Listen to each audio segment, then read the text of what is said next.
এই যে আমাদের নিজের লোক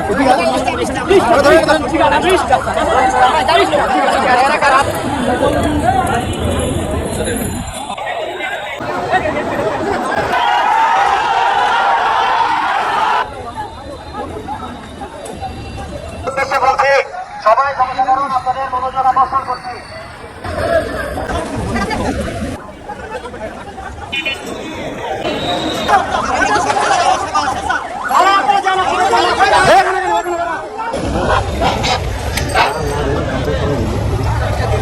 আপনাদের দাবি দেওয়া থাকলে নিয়ম অনুযায়ী আপনারা সেটা পালন করেন, কিন্তু রাস্তার মধ্যে এই স্ট্যান্ড দখল বা ইত্যাদি নিয়ে সেটা যেই হোক তাকে কঠোর আইনের আওতায় আনা হবে।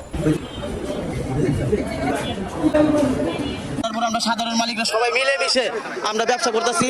এই ব্যবসা দখল করার জন্য গত 1 মাস আগেও সে আমাদের অফিস দখল করতে আছে তপন, রানা, রুহুল আমিন, কাশেম আর অন্যান্য লোক, ঠিক আছে, তারা দল করতে আছে। আমরা মালিকরা একতাবদ্ধ থাকাতে তারা দল করতে পারে নাই।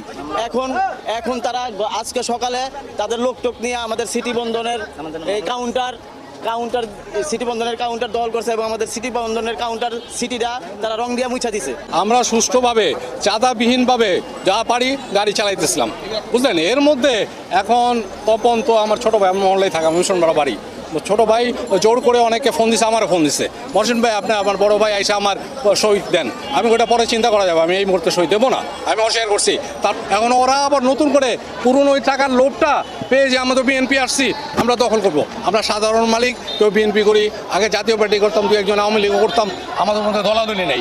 বাস কাউন্টারের সামনে মালিক সমিতির 2টা পক্ষ ঝামেলা করতেছিল। উক্ত সংবাদের ভিত্তিতে আমরা সেখানে যাই, গিয়ে 2 পক্ষকেই প্রথমে শান্ত থাকার চেষ্টা করি। তারপরে শান্ত না হলে আমরা যৌথ বাহিনীর সমন্বয়ে আমরা ওখানে ডিসকাস করি এবং শক্ত হাত